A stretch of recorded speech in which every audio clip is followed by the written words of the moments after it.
Masih dari mancanegara, saudara. 93 warga Palestina tewas dan 324 lainnya terluka di Gaza meskipun sudah disepakati gencatan senjata antara Israel dan Hamas sejak 11 Oktober.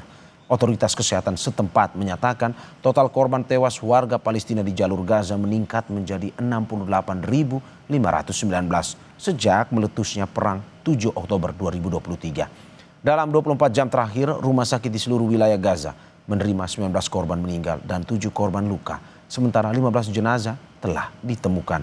Fase pertama perjanjian gencatan senjata Israel-Hamas yang berlaku 10 Oktober 2025 mencakup penarikan pasukan Israel dari Gaza, Rafah, Khan Yunis, dan Gaza Utara, pertukaran sandera dan tahanan, serta pembukaan kembali 5 penyeberangan untuk bantuan kemanusiaan.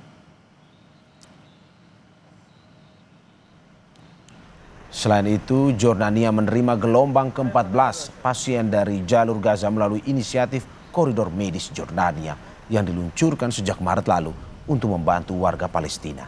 Total 34 pasien dan 78 pendamping dan para pasien akan dirawat di rumah sakit Jordania.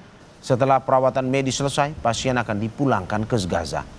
Jordania menerima 266 pasien warga Palestina sejak Raja Abdullah II mengumumkan negaranya siap menampung 2.000 pasien dari Gaza Februari lalu.